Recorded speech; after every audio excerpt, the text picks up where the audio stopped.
Good morning students.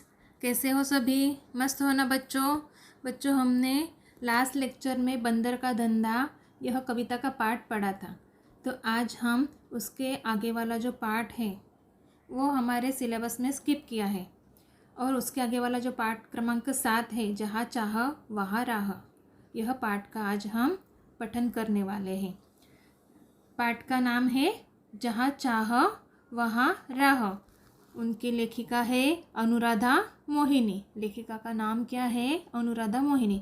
उनका जन्म 21 सितंबर 1961 नागपुर महाराष्ट्र में हुआ था। अनुवाद के क्षेत्र में अनुराधा मोहिनी जी ने अमूल्य योगदान दिया है तथा अपने विविध पारिभाषिक कोशों की निर्मिति में सहभाग, वैचारिक एवं ललित पुस्तकों का संपादन किया है। प्रस्तुत कहानी में लेखिका ने संकल्प शक्ति और उसके समुचित क्रियान्वयन के असंभव काम को संभव करने की प्रेरणा दी है। यानी कोई भी काम, कोई भी कार्य यानी संभव हो सकता है, असंभव काम को हम संभव कर सकते हैं। यही प्रेरणा यह पाठ से हमें मिलती है। चलो तो पहले हम पाठ का वाचन करते हैं। एसंबा गांव की पाठशाला की घंटी बजी। धुआंधार बरसात हो रही थी। वर्षा के कारण प्रार्थना मैदान पर ही होकर कक्षा में संपन्न हुई। मैदान पर न होकर कक्षा में ही संपन्न हुई। अभी देखो, बारिश बहुत थी। एसंबा गांव की पाठशाला में घंटी बजी, लेकिन धुआंधार बारिश होने के कारण जो हमारी प्रार्थना, हम लोग भी प्रार्थना करने के लिए कहाँ जाते हैं? स्कूल में ग्राउंड में होते हैं ना। तो बारिश के कारण उन्होंने प्रार्थना किस में ली थी? अपने क्लास में ही संपन्न की थी। उपस्थिति लेते हुए गुरुजी ने देखा कि आज कक्षा में बहुत कम विद्यार्थी हैं। आज इतने विद्यार्थियों के अनुपस्थित रहने का कारण क्या है? उन्होंने विद्यार्थियों से पूछा। वही नाला गुरुजी, सबने एक स्वर में उत्तर दिया। अभी बारिश ज़्यादा होने के कारण आज स्कूल में बच्चे लोग कम थे, प्रेजेंटी कम थी। इसलिए सर ने पूछा कि आज बच्चे लोग क्यों कम हैं?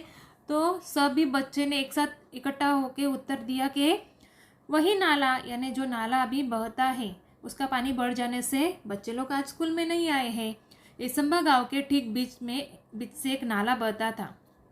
गांव की बस्ती नाले की एक तरफ थी, पाठशाला और के दूसरी तरफ थे। बरसात के दिनों में नाले में कई बार 4 से 5 फीट तक पानी भर जाता था। बड़े बुजुर्ग तो किसी तरह अपने गाय बैलों के साथ नाला पार कर खेतों में चले जाते, किंतु पाठशाला आने के लिए नाला लांघना विद्यार्थियों के लिए संभव नहीं था। जब जोरों की बारिश होती उस दिनों कक्षा में विद्यार्थियों की उपस्थिति पर असर पड़ता। अनेक बार विद्यार्थी पूरे सप्ताह पाठशाला नहीं जा पाते। इसके चलते गांव में बरसात नाले में भरा पानी, पाठशाला से छुट्टी, एसंबा की यही कहानी, यह गीत गांव में प्रचलित हो गया था।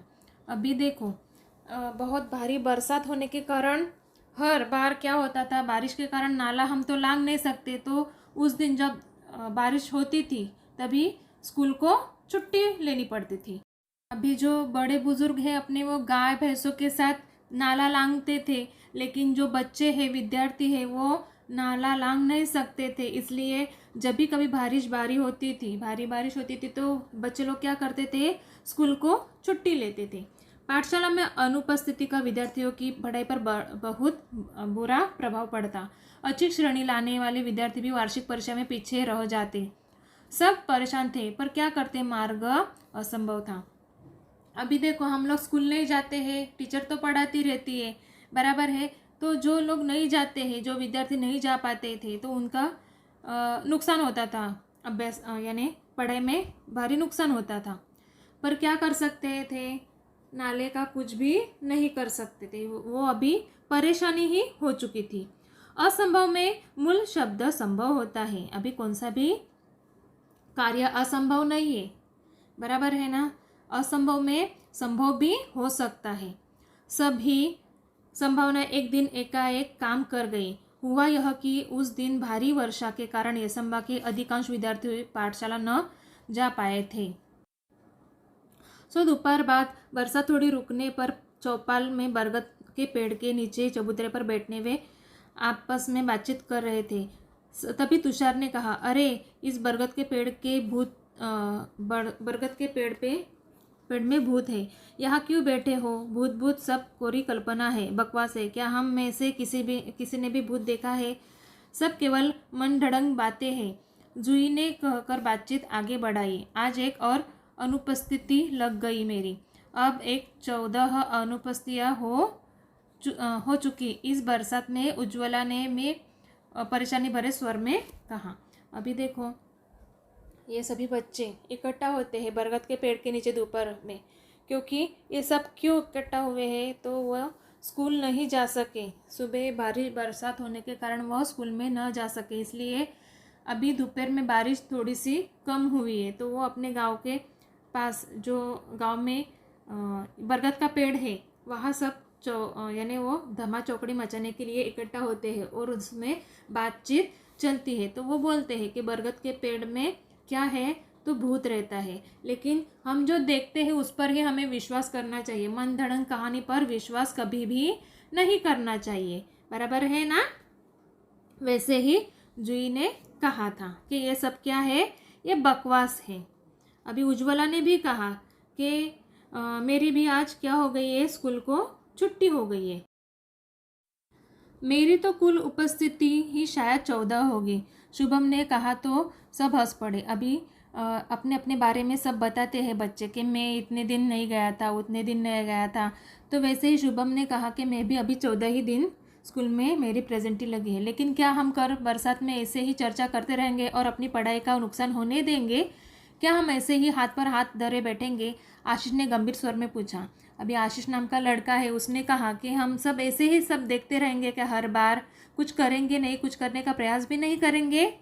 हम कर भी क्या सकते हैं? हम तो बच्चे हैं, तुषार ने कहा।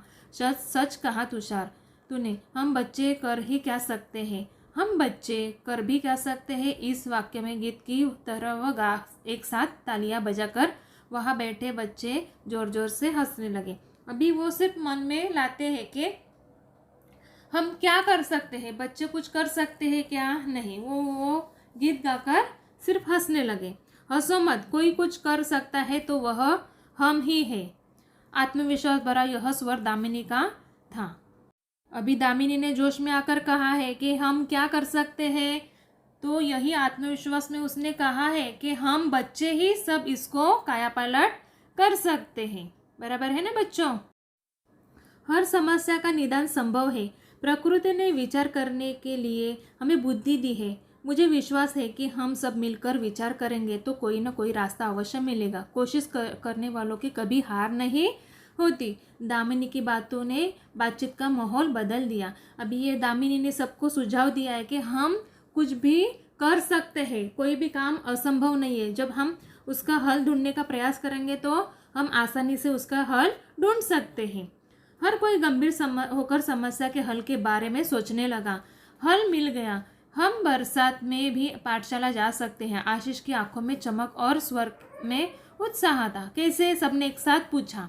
हम नाले पर पुल बनाएंगे। पुल? मित्रों के स्वर में आश्चर्य होकर भापकर आशीष ने आत्मविश्वास पूर्वक उत्तर देते हुए कहा, हाँ पुल। विज्ञान की पुस्तक में हम सबने पुल की जानकारी पढ़ी है। जब कभी शहर गए हैं बड़े बड़े पुल देखे भी हैं। अंतर्जाल में हम जानकारी भी प्राप्त कर सकते हैं। गांव का नाला बहुत ज़्यादा चौड़ा नहीं है। हमें लगभग 10 फीट का पुल बनाना होगा। अभी आशीष ने कहा कि हम कोई भी अभी बारिश हो, कितनी भी बारिश हो, हम अभी हर दिन पाठशाला जा सकते हैं। कैसे? तो सबने आश्चर्यचकित होकर आशीष से पूछा। तो आशीष ने कहा कि गांव के बाहर जो शहर है, तो शहर में हम जब जाते हैं तो हमें बड़े बड़े पुल दिखाई देते हैं। तो वैसे ही नाले पर हम जब पुल बना सकते हैं तो हम ये पारी से दूसरी पारी हम जा सकेंगे। बराबर है ना? स्कूल उनकी दूसरे बाजू में थी ना, नाले के दूसरे बाजू में थी, तो नाला लांघकर उन्हें जाना पड़ता था। तो उन्होंने कहा कि हम ये जब सब बनाने का तंत्र अभी विकसित है तो हम वो इंटरनेट पर देखेंगे और वैसे ही करेंगे। और पुल बनाने का यानी कितना पुल लगेगा? 10 फीट का ही पुल बनाना होगा, वैसे वो बोल रहा था। और वो सब बच्चे उसका उसकी बातें सुन रहे थे। अभी पुल बनाने का विचार जंगल की आग की तरह येसम्मा गांव में फैल गया।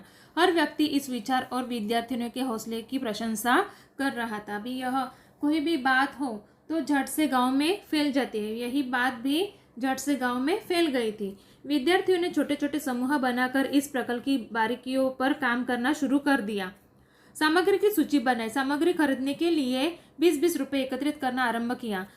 अब तक पाठशाला के शिक्षक और गांव के लोग भी सहायता के लिए आगे आ चुके थे। देखते देखते सामग्री के लिए आवश्यक राशि जमा हो चुकी थी।